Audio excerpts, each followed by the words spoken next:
তুই কিছু একটা ভাবছিস যেটা আমাকে বলতে পারছিস না। আচ্ছা, কমলিকার কত মাস চলছে জানলি কিছু? হঠাৎ এই প্রশ্ন? না, তোর বাবা কতদিন আটকে থাকবেন সেই হিসেবটা করছিলাম আর কি। শুধুই তাই? না, আরেকটা হিসেবও করতে চাইছি যে আচ্ছা কি বললো, ওর কত মাস চলছে? 7 মাস। কিন্তু তা কি করে হয়? তাই হয়েছে। কিন্তু ছেলেটার সঙ্গে কখন আলাপ পরিচয় হলো? আমিও তো সেটাই ভাবছি মা। ছেলেটা এদেশে কবে এসছে সেটা জানিস? নিশ্চয়ই কমলিকা যখন এখানে থাকতো তখন আসেনি, বা যদি এসেও থাকে তখন নিশ্চয়ই কমলিকার সঙ্গে ছেলেটির আলাপ পরিচয় হয়নি, হলে কিন্তু আমি ঠিক জানতে পারতাম। না না, আমি সেটা বলতে চাইছি না। আমার মনে হয় যে ইমিডিয়েটলি জানা দরকার যে ছেলেটা কবে এদেশে এসছে। আচ্ছা, কার কাছ থেকে জানতে পারবি? জানি না। ছেলেটার সঙ্গে তো দেখা হয়েছে? না। আমার মনে একটা সন্দেহ হচ্ছে।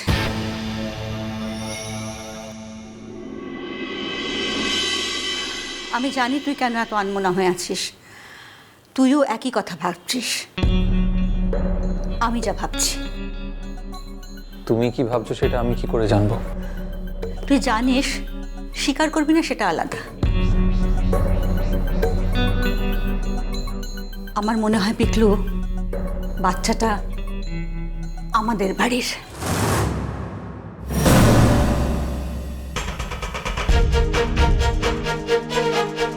এখন একটু একটু করে সব কিছু পরিষ্কার হয়ে যাচ্ছে আমার কাছে। মা প্লিজ বলো না এসব কথা, বলো না মা, দেয়ালের কান আছে, বলো না।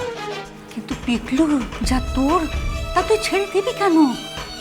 তার উপর তোর সম্পূর্ণ অধিকার আছে।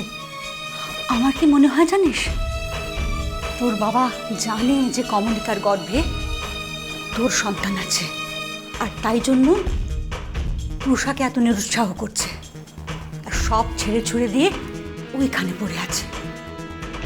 আমি তাই ভাবছি, যে মানুষটাকে আমি সারা জীবন ধরে চিনি সে কেন এমন অস্বাভাবিক ব্যবহার করছে? কিন্তু মা দেখো, এটা আমাদের অনুমান মাত্র। আর সেই জন্যেই তো আমাদের জানতে হবে ওই ছেলেটা কবে দেশে এসেছে। তোর অধিকার তুই ছেড়ে দিবি কেন পিকলু? আর আরেকটা কথাও তো আমি জানি, তুই বাচ্চার জন্য কত কাতর হয়েছিস। রুষাকে ডাক্তার যখন ওই কথা বললো তখন তুই কত কষ্ট পেয়েছিস আমি কি জানি না পিকলু? আর তোর সন্তান থাকতে তুই কেন নিঃসন্তান অবস্থায় কাটাবি?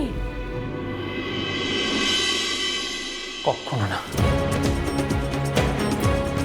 আমার বাচ্চা অন্য কাউকে বাবা বলে ডাকবে, আমাকে সে চিনতে পারবে না, এটা কখনো হতে পারে না, কোনোদিন না।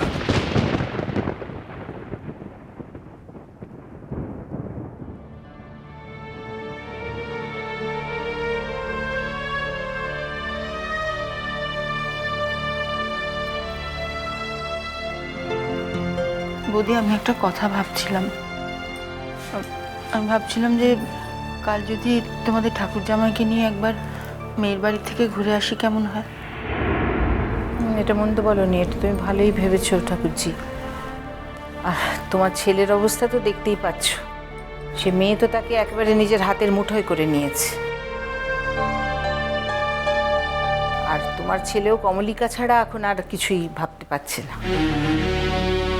তা সে যাকে যা হয়েছে তা হয়েছে, সেখানে তো তোমার কিছু করার নেই, আর তোমাকে মেনেই নিতে হবে পুরো ব্যাপারটা। কিন্তু এটা তুমি ঠিক বলেছো যে ওর বাবা মার সঙ্গে একবার দেখা হওয়াটা দরকার, কথা হওয়াটা দরকার। কারণ দেখো, এই বিয়ের আসরে এসে যদি একটা ঝামেলা ঝঞ্ঝাট হয়, সেটা একটা বড় অস্বস্তিকর পরিস্থিতি হবে। কিন্তু না, আমি আরও একটা কথা বলছি। আমি ঝামেলা ঝঞ্ঝাটের কথা বাদই দিচ্ছি। দেখো, উনি তো বাবা, উনি দাঁড়িয়ে থেকে তো মেয়ের বিয়েটা দেবেন, তাই না? হ্যাঁ তাই তো। তাহলে অন্তত এই ব্যাপারটা আমাদের ঘাট থেকে নামে। বৌভাতের অনুষ্ঠানটা আমরা না হয় করলাম, এবং সেটা করবো তোর জন্য কুমু, এটা তোর ছেলের ব্যাপার। কিন্তু বিয়ের ধাক্কাটা আমরা কেন সরাতে যাবো বলতো? কেন যাবো? আমাদের কিসের মাথা ব্যথা? আর সত্যি কথা, ওর না হয় লজ্জা থাকতে পারে না, তা বলে আমাদের যে লজ্জা ফজ্জা নেই তা তো না। না না, তোমরা ব্যাপারটা কেন এত জটিল করে তুলছো আমি তো বুঝতে পারছি না। তোমরা যদি সত্যি চাও যে ব্যাপারটা নির্ঝঞ্ঝাটে মিটুক, তাহলে তো আমি বলবো যত তাড়াতাড়ি সম্ভব বিয়েটা তোমরা দিয়ে দাও। এমনিতেই কাল থেকে পিসমশাইকে খুব গম্ভীর দেখছিলাম, হয়তো এত টেনশন নিতে পারছেন না। ওকেও তো একটু সময় দিতে হবে নাকি? উনি তো একটার পর একটা শখ পাচ্ছেন। আরে বাবা, আমরা তো সেই জন্যই বলছি, যদি ওরা কমলিকার বাবা আমার সঙ্গে কথা বলে আসে তাহলে তো বিয়েটা সুষ্ঠুভাবে হতে পারে। আর কাল যে মারাত্মক ঘটনাটা জানা গেল, তার কি হবে? কোনটা? বাবা, বুঝতেই পারছো না কোনটা? অদ্ভুত, এতদিনে তো জানা গেল বাচ্চাটা ধ্রুব সেনের, আর ও তো এতদিন বাচ্চাটা বিক্রমের বলে চালাচ্ছিল। ও পুরো স্কেপগোট হিসেবে ব্যবহার করছে বিক্রমকে। কিন্তু যার বাচ্চা, সে যদি পরে সব জানতে পারে তাহলে তো সাংঘাতিক কাণ্ড করবে। হ্যাঁ, সে তো হবেই, এটাই তো হওয়ার কথা। আর আমরা তো শুনেছি যে ধ্রুবর বাবা নাকি গিয়ে এখন কমলিকার ওখানে আছেন, আর তিনি ব্যাপারটাকে খুব সাপোর্টও করছেন।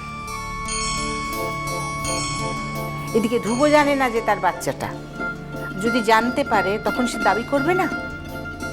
সেই তো শুনেছে তো, ওই ধ্রুব নাকি ওর প্রথম পক্ষের বউয়ের বাচ্চা হচ্ছে না বলে খুব ছুটোছুটি করছে আজকাল। হ্যাঁ গো, কি কাণ্ড মেজো বৌদি! তাহলে তাহলে কমলিকাই বা কেন বলে দিচ্ছে না যে বাচ্চাটা ধ্রুব সেনের? একটা বাচ্চাকে তার বাবার পরিচয় দেবে না? ঠাকুরজি, তুমি একটা কথা বলো তো, বিক্রমী বা এটাকে নিয়ে এত বাড়াবাড়ি করছে কেন? ও তো নিজের জীবনে এরকমই একটা ঘটনা নিয়ে আক্ষেপের শেষ নেই, আবার সেই একই ঘটনায় ও নিজেকে জড়াতে চাইছে। সত্যি তো। দেখো, কমলিকা না হয় আমাদের কেউ নয়, কিন্তু বিক্রম সে তো আমাদের নিজের লোক।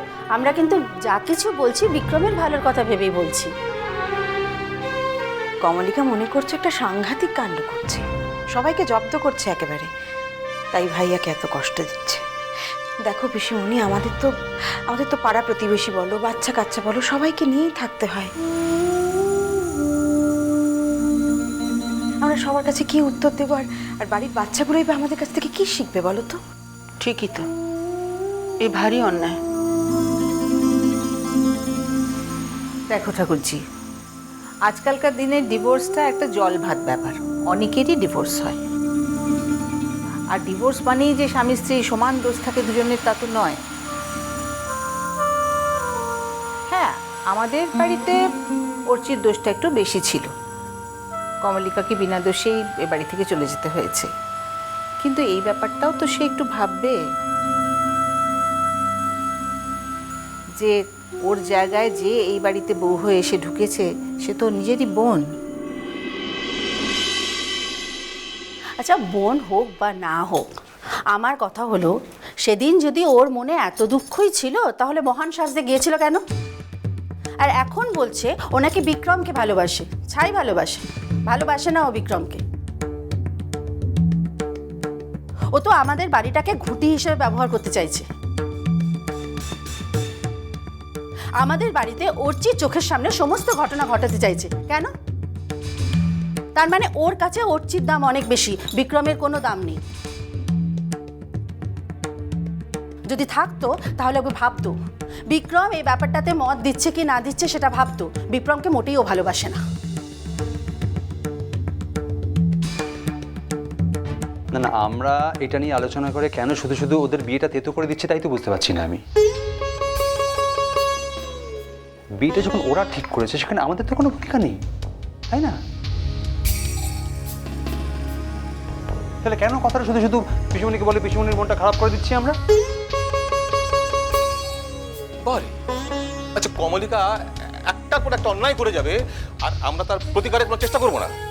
বাহ, ও একটা এমন ভাব করছে যেন দুনিয়ার সবাই ওকে ঠকিয়েছে, আর ও এখন সেই কারণে সবাই উপরে প্রতিশোধ দিচ্ছে। তা তো নয় ব্যাপারটা। মিষ্টি কুটু মিষ্টি কুটু মিষ্টি কুটু।